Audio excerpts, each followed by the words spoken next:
રાજકોટ જિલ્લાના ધોરાજી શહેરની અપૂર્વ સ્કૂલ ખાતે વિદ્યાર્થીઓમાં આપત્તિ વ્યવસ્થાપન અને આગ જેવી આકસ્મિક પરિસ્થિતિઓમાં બચાવ અંગે જાગૃતિ લાવવા માટે મોક ડ્રીલનું સફળ આયોજન કરવામાં આવ્યું, જેમાં ફાયર વિભાગના કર્મચારીઓ, વિદ્યાર્થીઓને પ્રાયોગિક માર્ગદર્શન આપવામાં આવ્યું।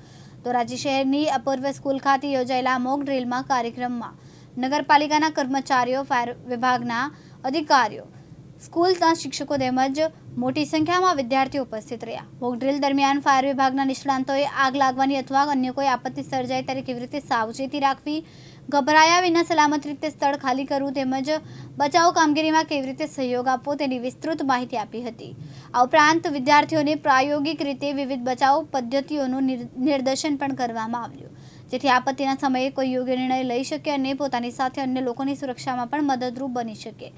કાર્યક્રમનો મુખ્ય ઉદ્દેશ વિદ્યાર્થીઓમાં આપત્તિ સમયે ધીરજ, સાવચેતી અને સુરક્ષા અંગે જાગૃતિ લાવવાનો હતો।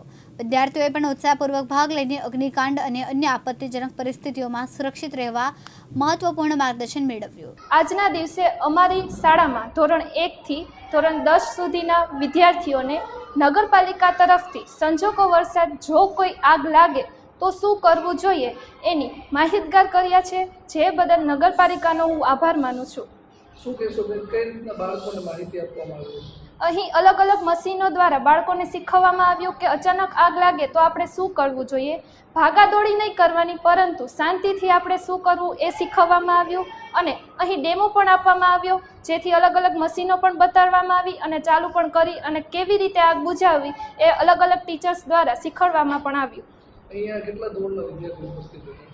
અહીં 1 થી 10 ધોરણના વિદ્યાર્થીઓ ઉપસ્થિત હતા। વિદ્યાર્થીઓને શું સંદેશો આપ્યો?